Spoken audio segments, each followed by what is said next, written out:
अस्सलाम वालेकुम नाज़रीन, मैं हूं उमर भट्ट और आप देख रहे हैं career talk by study counsellors. जैसे कि आप लोगों को पता है कि हमारी एक सीरीज स्टार्ट है जिसमें हम लोग डिस्कस करने वाले हैं कि why choose UK and it's all about UK कि अगर पाकिस्तानी स्टूडेंट्स मूव करना चाह रहे हैं स्टडी अब्रॉड के लिए तो उसके लिए बेस्ट लोकेशन यूके क्यों है, क्या फिजिबिलिटीज हैं, क्या अपॉर्चुनिटीज हैं और स्टडी अब्रॉड के प्रोसेस में जो भी इश्यूज आते हैं, जो भी हर्डल्स आते हैं, उनको कैसे रिजॉल्व किया जाए। इस बात को यकीनी बनाने के लिए हमें फिर से ज्वाइन किया है हमारी एक्सपर्ट सुमेरा कदीर ने। और आज स्पेसिफिकली मैंने ये सोचा कि क्यों ना एक ऐसा एपिसोड हो जिसमें ओवरऑल टर्मिनोलॉजीज जो यूज होती हैं स्टडी अब्रॉड के प्रोसेस में वो आप लोगों के साथ शेयर की जाए, ताकि जितने भी बिगिनर स्टूडेंट्स आ रहे हैं या जितने भी न्यू स्टूडेंट्स हैं जो कि स्टडी अब्रॉड के प्रोसेस को समझना चाहते हैं या स्टडी अब्रॉड के प्रोसेस को परस्यू करना चाहते हैं या यूके में मूव होना चाहते हैं, तो उनके लिए क्या रिक्वायरमेंट्स होती हैं और उन्हें क्या डॉक्यूमेंट्स चाहिए होंगे और क्या क्या टर्मिनोलॉजीज उनको सुनने को मिल सकती हैं जो कि जिसको सुनने के बाद ऑब्वियसली वो कंफ्यूज ना हो जाएं कि यार what is CAS letter, what is IHST, अब ये क्या चीज है। तो इस तरह की टर्मिनोलॉजीज को हम आज डिस्कस करेंगे। वंस अगेन हमें ज्वाइन किया है स्टडी काउंसलर्स की प्रोजेक्ट मैनेजर सुमेरा कदीर ने। तो आइए जानते हैं आज के इस एपिसोड में कि वो टर्म्स जो कि स्टडी अब्रॉड के प्रोसेस में हमें सुनने को मिलेंगी और वो उनका क्या रोल है और उनके क्या मायने हैं, ये सारी चीजें जानेंगे हम आज के एपिसोड में।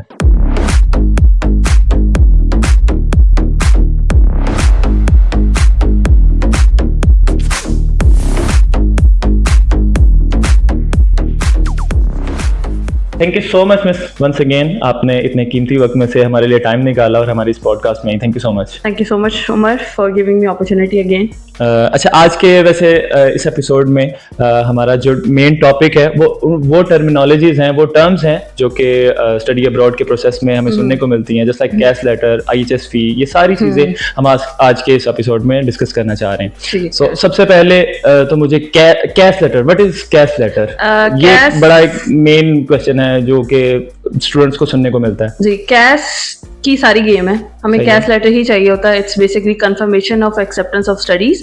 कैश लेटर के अंदर आपका स्पॉन्सरशिप नंबर होता है, आपका लाइसेंस नंबर होता है। ये वो नंबर है जो यूके जो यूके की बेसिकली गवर्नमेंट आपको अलॉट करती है, उस नंबर के बेसिस पे ही आप वीजा फाइल करते हैं। तो ये हमें यूनिवर्सिटी से मिलने वाली लास्ट डॉक्यूमेंट होता है और इस डॉक्यूमेंट के बगैर आप जो है वो वीजा फाइल नहीं कर सकते। तो हम जितनी भी पाइपलाइन इस पूरी एप्लीकेशन के प्रोसेस की चलती है वो कैश के लिए चल रही होती है कि हमें कैश चाहिए। आई एम प्रीटी श्योर बहुत सारे स्टूडेंट ने सुना होगा ये यूनिवर्सिटी कैश नहीं दे रही, ये यूनिवर्सिटी कैश में टाइम से नहीं दे रही, इसमें डिले आ रहा है, इसका कैश कैंसिल हो गया। तो कैश जो है बिल्कुल लास्ट स्टेज होती है यूनिवर्सिटी के एडमिशन, क्योंकि मैं हमेशा कहती हूँ कि यूके के प्रोसेस दो तरीके का प्रोसेस होता है, 2 स्टेप प्रोसेस होता है। एक स्टेप जो यूनिवर्सिटी का है उसकी चेक एंड बैलेंस हमने करना होता है, जो सेकंड स्टेप है वो एम्बेसी का है। तो ये यूनिवर्सिटी का जो हमारा स्टेप 1 है उसका लास्ट स्टेप होता है कैश फाइल करना। कुछ यूनिवर्सिटीज़ की अपनी रिक्वायरमेंट है, कैसे रेलेवेंट कोई बैंक स्टेटमेंट क्लेम करती है, कोई बैंक स्टेटमेंट क्लेम नहीं करती। कुछ यूनिवर्सिटीज़ TB टेस्ट भी मांगती हैं। ऑल्दो ये सारे डॉक्यूमेंट्स आपके सेकंड स्टेप के लिए जो कि UKVI एम्बेसी है उसके लिए इंपॉर्टेंट होते हैं, लेकिन कुछ यूनिवर्सिटी भी इसको मांग रही होती है ताकि बता हो कि, क्योंकि अगेन जब रिफ्यूजल आता है तो यूनिवर्सिटी पे भी बहुत ज़्यादा जो है ना वो बैकलैश शुरू हो जाता है कि इस यूनिवर्सिटी की वजह से जो है रिफ्यूजल आने या इस पर्टिकुलर यूनिवर्सिटी के रिफ्यूजल्स बहुत आते हैं। तो यूनिवर्सिटी अपना चेक एंड बैलेंस करती है before proceeding the student towards the visa application. तो कैश फाइनल डॉक्यूमेंट होता है जो हमें यूनिवर्सिटी प्रोवाइड करती है। इस डॉक्यूमेंट के बाद आपका यूनिवर्सिटी से खासा ताल्लुक नहीं होता, सिर्फ जब तक आपका वीज़ा नहीं आता फिर आप इनरोलमेंट के टाइम पे दोबारा यूनिवर्सिटी से कांटेक्ट करते हैं।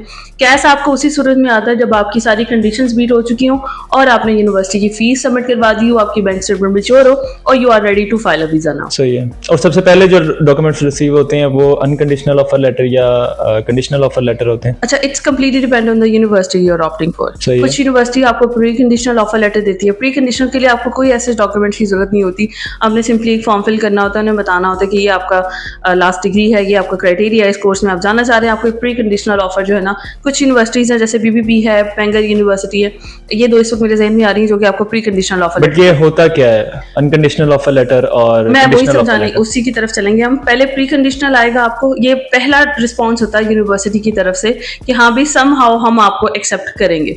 उसके बाद ऑफर लेटर आता है आपको which is known as COL conditional offer letter. अब उस कंडीशनल ऑफर लेटर के ऊपर कंडीशंस होंगी जिसको हमें क्लियर करना होगा। सही है। कुछ यूनिवर्सिटीज माइंड यू वो डायरेक्टली अनकंडीशनल ऑफर लेटर देती है, मतलब आपने सारे डॉक्यूमेंट्स उन्हें टाइमली प्रोवाइड किए हैं तो उन्हें कोई कंडीशन नहीं नजर आई, उन्हें कोई कंडीशन नहीं लगाई, सारा कुछ क्लियर है तो उन्होंने आपको डायरेक्टली अनकंडीशनल दे दिया। हर university directly unconditional offer letter नहीं देती, उनका एक प्रोटोकॉल होता है जिसको हमें फॉलो करना होता है। मेनली पाइपलाइन यही है कि आपको पहले कंडीशनल ऑफर लेटर आएगा, उसमें कुछ कंडीशंस मेंशन होंगी जिसके अंदर डिपॉजिट की भी कंडीशन हो सकती है कि आपका डिपॉजिट पेंडिंग है, या आपने जो रेफरेंस लेटर प्रोवाइड किया है वो पुराने हो चुके हैं, हमें नया रेफरेंस लेटर दे दें, या आपका फाइनल सर्टिफिकेट हमें नहीं मिला, HSC का सर्टिफिकेट नहीं मिला, या आपने ट्रांसक्रिप्ट सबमिट करवाई आपका प्रोविजनल सर्टिफिकेट नहीं आया, या हमें जो है आपकी डिग्री नहीं हमारे तक पहुंची।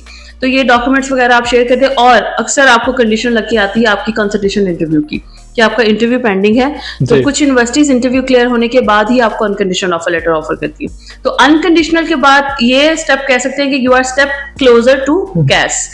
अनकंडीशनल आ गया, दैट्स मीन आपकी जितने भी प्रॉब्लम्स थी यूनिवर्सिटी के साथ, डॉक्यूमेंटेशन आपकी कंप्लीट हो चुकी है, अब आप फाइनेंसिस की तरफ जाना है।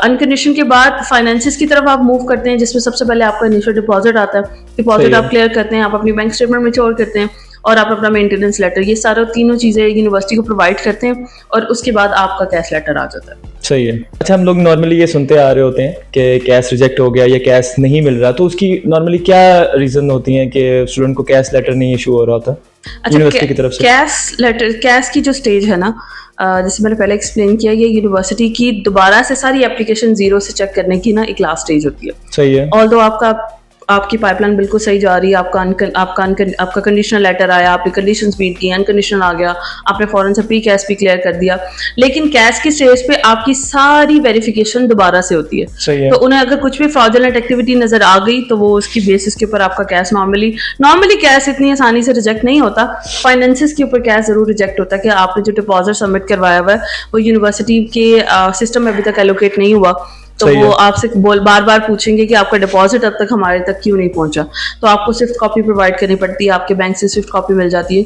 तो ये फाइनेंसिस के रीजंस की वजह से आपको कैश डिले आता है। हाँ, अलबत्ता कुछ स्टूडेंट्स का अगर रिफ्यूजल है, प्रीवियस रिफ्यूजल है, यूनिवर्सिटी ने इनिशियल स्टेजेस पे उसको एक्सेप्ट किया है, बाद में वो दोबारा वेरिफिकेशन कर सकते हैं। मे बी वो आपको दोबारा इंटरव्यू कॉल कर दें कि आपका जब हमने प्री कैश इंटरव्यू किया था या कोई भी इंटरव्यू हुआ था तो उसमें आपने रिफ्यूजल के हवाले से हमें नहीं बताया था, लेकिन कैश फाइल करते हुए, क्योंकि वो वीजा इमिग्रेशन हिस्ट्री लाजमी मांगती है यूनिवर्सिटी कि आपकी पिछले 10 साल की हिस्ट्री क्या रही है ट्रैवल की, तो स्पेसिफिकली अगर यूके की, तो उसमें अगर आपको रिफ्यूजल बता देते हैं किसी भी रीजन का हो तो आपको फिर उसके फर्दर वेरिफिकेशन यूनिवर्सिटी मांगती है। ये रीजंस होती हैं कि इनिशियली स्टेज पे आपका कैश रिजेक्ट हो जाता है। कंप्लीटली कैश रिजेक्ट वो हमेशा फाइनेंस के डॉक्यूमेंट्स के ऊपर होता है कि आपने जो डिपॉजिट किया वो लिक्विड मनी कह सकते हैं कि वो डिपॉजिट हुआ। कुछ लोग करते हैं स्टूडेंट्स ऐसे कि वो कनाडा से या अमेरिका से, बेल्जियम से उन्होंने डिपॉजिट करवा दिया, card to card payment, card की अक्सर पेमेंट जो है वो बाउंस बैक कर जाती है। तो उसकी बेसिस के ऊपर जो है ना वो स्पॉन्सरशिप लेटर, अगर तो कैश भी आपको अलॉट हो चुका है और लेकिन आपकी जो पेमेंट है यूनिवर्सिटी की ट्यूशन फीस है वो बाउंस बैक कर गई है, तो स्पॉन्सरशिप जो आपकी यूनिवर्सिटी आपको दे रही होती है वो कैंसिल हो जाता है, और अगर आपने वीजा भी फाइल किया हुआ है तो ऑटोमेटिकली रिफ्यूजल आ जाता है आपको। तो ये बहुत सेंसिटिव चीज है। खैर, ये तो हमने कंडीशनल ऑफर लेटर और अनकंडीशनल ऑफर लेटर और कैश लेटर को हमने डिस्कस किया। अब व्हाट इज IHS फी? अच्छा, इमिग्रेशन हेल्थ श्योर चार्ज, ये आप जितने साल के लिए जा रहे हैं यूके, वहाँ के आपने नॉर्मली लैंग्वेज में इसको हेल्थ इंश्योरेंस कहा जाता है कि इंश्योरेंस फीस आपने जो है वो सबमिट करनी है। नॉर्मल पोस्ट ग्रेजुएशन की डिग्री जो है वो यूके के अंदर 1 साल की है, कुछ एक्सटेंडेड वर्जन कोर्सेज हैं वो 15 महीने के हैं, तो हर पर मंथ के हिसाब से ये मल्टीप्लाई होती रहती है। 1 साल की फीस बनती है 1164 आफ्टर इंक्लूडिंग द टैक्सेस। 1164 आपने 1 साल मतलब 12 महीने के वहाँ पे IHS फीस देनी है। तो अगर आपकी जो है वो 15 महीने की डिग्री है या 18 महीने की प्लेसमेंट आप जा रहे हैं या आप अंडर ग्रेजुएशन के लिए जा रहे हैं 3 साल के लिए, तो ये मल्टीप्लाई बाय 3 ईयर हो जाएगी, या आप विद फाउंडेशन जा रहे हैं तो यही फीस जो है वो मल्टीप्लाई बाय 4 ईयर हो जाएगी। और अगर आप डिपेंडेंट केस में जा रहे हैं, for example husband and wife जा रहे हैं, वाइफ मेन एप्लीकेंट है और 2 साल की डिग्री उन्होंने सेलेक्ट की है, तो 2 साल की IHS की फीस जो है वो वाइफ की लगेगी और 2 साल की IHS की फीस इसका डिपेंडेंट। पर्पस क्या होता है? इंश्योरेंस है आपकी, इंश्योरेंस फीस, मेडिकल इंश्योरेंस होता है, मेडिकल इंश्योरेंस है। यहाँ से आपने सिर्फ टीबी टेस्ट प्रोवाइड करना है, ये आपकी इंश्योरेंस की उनके जितने भी, क्योंकि चेक एंड बैलेंस है यूके जैसी कंट्री, जैसे अगर आप सऊदी अरब की भी बात करें तो वहाँ भी इंश्योरेंस करवाना कंपलसरी हो चुका है, तो ये हेल्थ इंश्योरेंस उसी के लिए होती है। हाँ, अलबत्ता अगर कोई स्टूडेंट ये कहे कि हम इसको वहां जाके पे कर देंगे कि यहाँ से हम पे नहीं कर पा रहे, ऐसा पॉसिबिलिटी तो पे कैसे करनी होती है? आपने कार्ड के थ्रू, जब आप वीजा फाइल कर रहे होते हैं, आपकी वीजा एप्लीकेशन फॉर्म जब आप कंप्लीट करते हैं, उसके बाद आपने अपनी ISS फीस डिपॉजिट करनी होती है।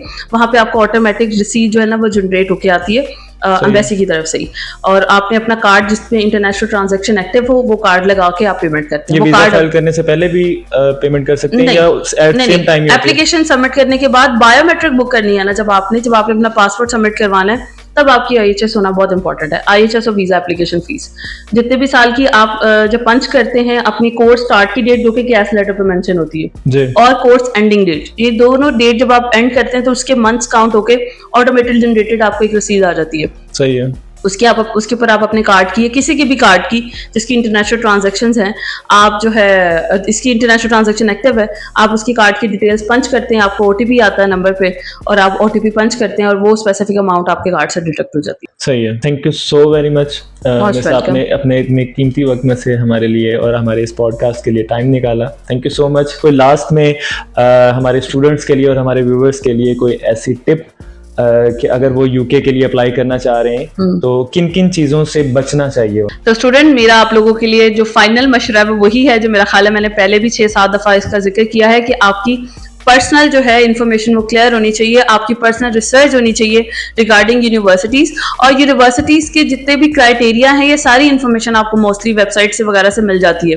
लेकिन हमने किस चीज पे फोकस करना है कि हम जिस एरिया में जा रहे हैं उस एरियाज की रिक्वायरमेंट्स क्या हैं और उस एरिया में हमें बेनिफिट्स कौन कौन से मिल सकते हैं, वहां पे किस तरह की जॉब्स जो हैं वो अवेलेबल हैं और किस तरह जो है आप अपना फर्दर सर्वाइवल उस पर्टिकुलर रीजन के अंदर देख सकते हैं।